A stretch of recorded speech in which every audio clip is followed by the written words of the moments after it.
AP కూటమి ప్రభుత్వం మరో సంచలన నిర్ణయం తీసుకుంది. రాష్ట్రంలో భారీగా ఐపీఎస్, ఐఏఎస్లను బదిలీ చేస్తూ ఉత్తర్వులను జారీ చేసింది. ఒకేసారి 27 మంది ఐపీఎస్ అధికారులను బదిలీ చేస్తూ సీఎస్ విజయానంద్ ఉత్తర్వులను జారీ చేశారు. ఏపీ ఫోరెన్సిక్ ల్యాబ్ డైరెక్టర్ గా జి పాలరాజు, ఏపీఎస్సీ బెటాలియన్ ఐజీపీగా B Rajakumari, law and order additional డీజీగా N Madhusudan Reddy, ACB director గా ఆర్ జయలక్ష్మి నియమితులయ్యారు. అలాగే భారీ ఎత్తున ఐఏఎస్ అధికారులకు పోస్టింగులు బదిలీలు జరిగాయి. ఇక 25 మంది ఐఏఎస్ అధికారులకు స్థానచలనం కలిగింది. సిఆర్డీఏ కమిషనర్ గా కన్నబాబును నియమించారు. ముఖ్యమంత్రి ఎక్స్ అఫిషియో ప్రత్యేక ప్రధాన కార్యదర్శిగా సాయి ప్రసాద్ ను నియమించారు. ఆయనకు జలవనరుల శాఖ ప్రత్యేక ప్రధాన కార్యదర్శిగాను అదనపు బాధ్యతలను అప్పగించారు.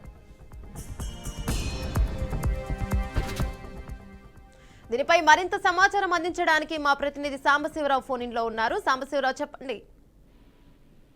మొత్తంగా చూసుకోవచ్చు, ఏపీ ప్రభుత్వం అయితే సంచలన నిర్ణయం తీసుకుంది. రాష్ట్రంలో భారీగా ఐపీఎస్ అదేవిధంగా ఐఏఎస్ బదిలీ చేస్తూ కూడా ఉత్తర్వులు అయితే జారీ చేసిందని చెప్పుకోవాలి. మొత్తంగా 25 మంది ఐఏఎస్ అధికారుల పోస్టింగ్లు బదిలీ చేయగా 25 మంది ఐపీఎస్ అధికారులను బదిలీ చేస్తూ కూడా సీఎస్ విజయానంద్ ఉత్తర్వులు అయితే జారీ చేశారు. ఏపీ ఫోరెన్సిక్ ల్యాబ్ డైరెక్టర్ గా పాలరాజు, అదేవిధంగా ఏపీఎస్పీ బెటాలియన్